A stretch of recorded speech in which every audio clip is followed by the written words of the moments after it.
$207 million. This is the amount of money that was spent last year on abdominal exercise equipment sold through infomercials. Aside from the fact that a few wealthy marketers are cleaning up big time on the sweat and dreams of all the sculpted ab hopefuls out there, this tells us one thing: six-pack abs are in high demand. It's no secret that virtually every single person out there, even those who aren't involved in bodybuilding and fitness, desire a flat, tight, and well-defined midsection. Six-pack abs are at the top on most people's list of priorities in the gym, and everyone seems to be on a mission to get them. How do most people go about this? They perform endless sets of sit-ups and crunches, training their abs 3, 4, or even more times in the gym per week, slaving away on sets of 50 to 100 reps or more. They pop back their thermogenic fat loss pills, and then they wait for the results to come. Unfortunately for the vast majority of trainees, those results never show up in any significant form. Why?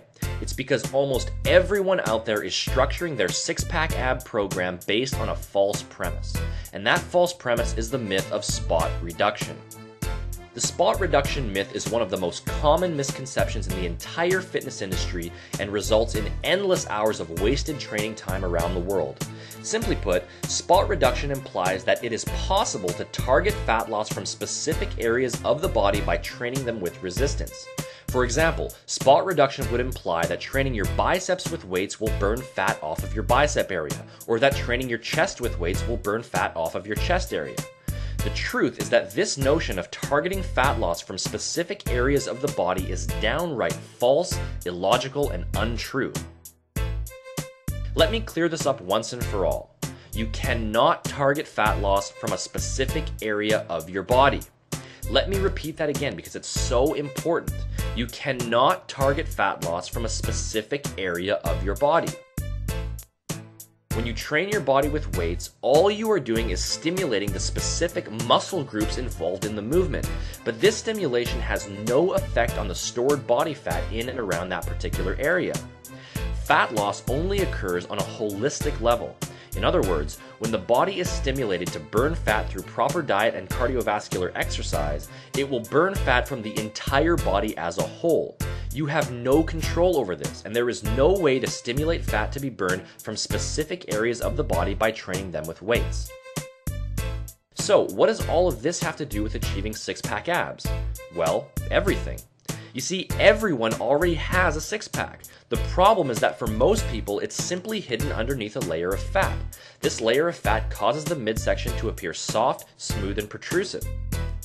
However, underneath that layer of fat are the abdominal muscles, and causing these muscles to appear flat, defined, and separated is a simple matter of removing, or more accurately, significantly decreasing, the layer of fat sitting on top of them, as well as the layer of fat behind them surrounding the internal organs.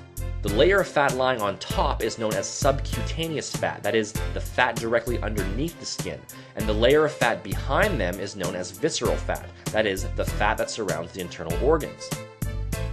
Now, since spot reduction is flat out impossible, and since there is no way to specifically target abdominal fat through exercise, we can conclude that carving out six-pack abs has very little to do with the specific ab exercises that you perform.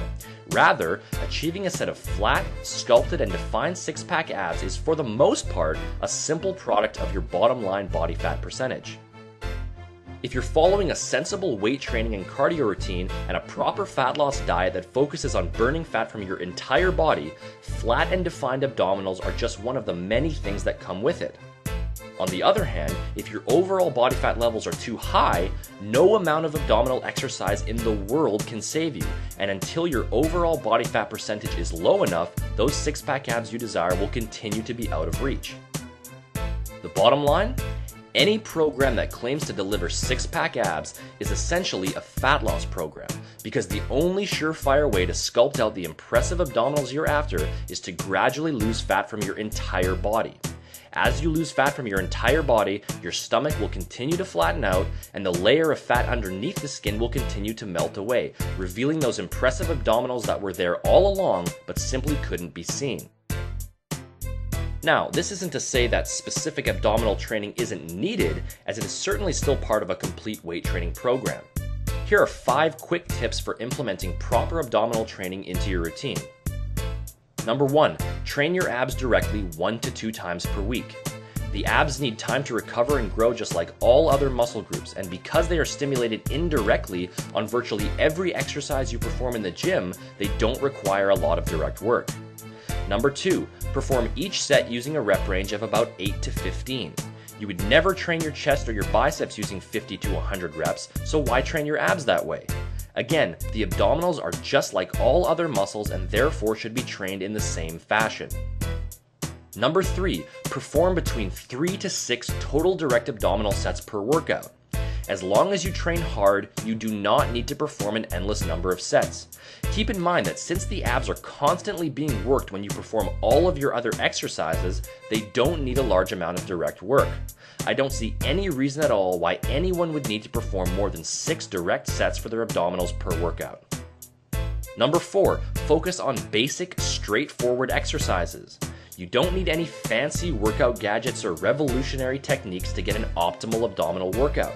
Stick to basic, straightforward movements such as weighted crunches, rope crunches, Swiss ball crunches, weighted leg raises, hanging leg raises, and Swiss ball leg raises in order to get the best results. And number 5, train with a high level of intensity. The abdominals respond to muscular overload just like all other muscle groups, and in order to get them to respond, you must be willing to train hard.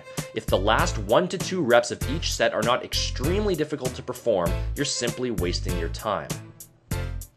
As you can see, abdominal training is very basic and straightforward, and there is no need to get fancy or overcomplicate things. Training your abs is certainly important, but it simply needs to be understood that direct abdominal training is merely being used to develop the abdominal muscles and is not helping you to burn off the fat stores in and around your midsection, which is by far the most important overall factor.